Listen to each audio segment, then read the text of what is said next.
من ژینگە پارێزم، هەمووان منە ناسن، بەڵام کەس تا ئێستا شتێکی دەربارەی من نەنووسیوە. شاعیران و نووسەران دەربارەی گوڵ و دار و درەخت، دەربارەی جۆگە ئاوەکان، تافگە و شینایەکان شیعریان نووسیوە، بەڵام گەرکەمێ ورس سەرنج بن ئەتوانن لە ناو دار و درەخت و باخچەکانە، لە کەنار و جۆگە ئاو و شەقام و شۆستەکانە بمبینن لەوانەیە حەقی خۆیان بێت تا ئێستا شیعرێکیان لەسەر نەنووسیوە. ئاخر چی ئامادەیە قەسیدەیەکی جوان بۆ زبڵەکان بڵێ، بە پارچە پەخشانێکی ناسک باسی خۆڵ عەمەلەکان بکە. بەڵام خۆ من زبڵ نیم، من زبڵ ڕێژم، من ژینگە پیسکەر نیم، ژینگە پارێزم. ژینگە پارێز واتە ئەو کەسەی کە چڵک و پیسی پاک کاتەوە، کەواتە هەموو خەڵکی ژینگە پارێزن، هەر لە داراوە تانەدار، دەوڵەمەند یا هەژار، لە ژیاندا شتێک پاکەنەوە.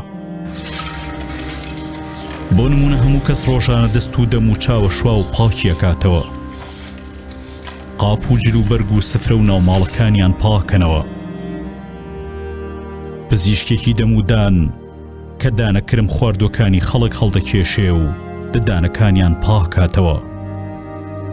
فێرکارێک کە گەردی نەزانی لە مێشکی مناڵێک بەزانین دەرەکە.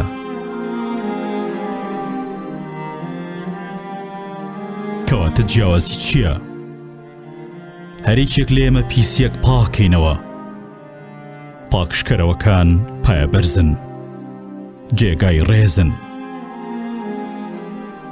ئەگەرچی خەڵکی تەنها خۆیان و ماڵەکانیان پاکەنەوە، من لەوان زیاتر کۆڵان و شەقامەکانی شاریش خاوێنەکەمەوە. ئایا کەسێک تەنها کارەکانی خۆی ئەنجامەیە ئەو کەسە بەرز و پایەدارە، یان ئەو کەسەی کە کاری کەسانی تریش ئەنجامەیە؟ کە خەڵکی تر چەند ڕۆژێک کار نەکەن زبڵێکی کەمترە کەوێتەوە، بەڵام من ئەگەر چەند ڕۆژێک دیار نەبم ژیانی خەڵکی بە زبڵدا پۆشرێ. من نازانم ئەگەر کارەکان لە ڕێی سوودەکانیانەوە نرخیان هەبێ، کاری چ کەسێک لە کاری ژینگە پارێز بەسوودترە؟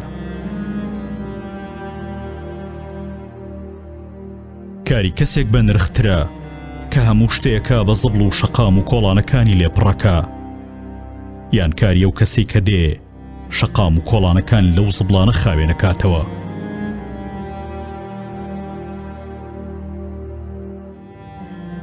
من نازانم کەسێک باشەکە کاری خەڵک ئاڵۆزەکە، یان کەسێک کە کاری خەڵک ئاسانەکە. خوێندەوارەکان کتێب و پەڕە نووسراوەکانیانەکەن بە زبڵ و منیش کۆیانەکەمەوە و دووبارە ئەیانکەمەوە بە کتێب و دەفتەر. من پاییزان گەڵاڕا ماڵم و زستانانیش بەفر، هاوینانیش دەشۆمەوە و بن باخچەکان خاوێنەکەمەوە بۆ ئەوەی هەمیشە بەهاریان بێ. من ژینگە پارێزم، من و ئاو و خۆرە تاو با هاوڵی یەکترین، هەموومان ژینگە پارێزین. بەڵام نازانم بۆچی هەندێک کەس خۆیان لە ئێمە لەلا بەنرخترە و ئێمە لە خوار خۆیانەوە بینن. من ژینگە پارێزم، ئەگەر لە نیوەی شەوە یا لە تاریکی و لێڵی بەری بەیانیە نیشانەیەکی هات و چۆتان بینی کە جوڵایەوە، ئەوە منم. بەرگی تایبەتی کارکردنم لەبەرایە و خەریکی خاوێنکردنەوەم.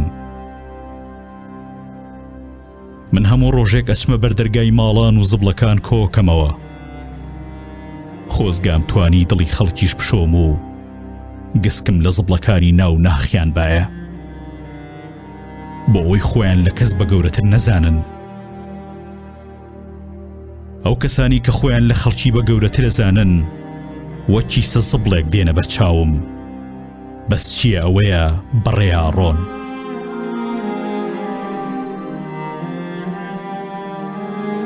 ئەو جۆرە کەسانی کە خۆیان لە خەڵکی بە زیاتر ئەزانن هیچ نین، تەنها کارخانی بەرهەمهێنانی زبڵن.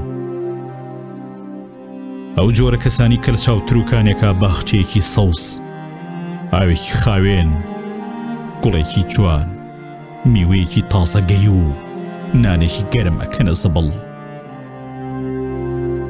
ئەترسم ڕۆژێ بێ گۆی زەوی وەکو کیسە زبڵێکی مەزنی لێبێ، ئەوساییتر من هیچم لەدەست نایەت.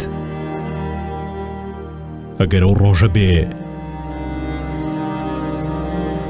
ئەوسا بێژینگە پارێزێک لە مەریخەوە بە کەشتیەکی خۆڵڕێژی گەردوونیەوە بێ و گۆی زەوی هەڵگرێ و بیبا و فڕی باتە ناو کوورەکانی خۆرەوە.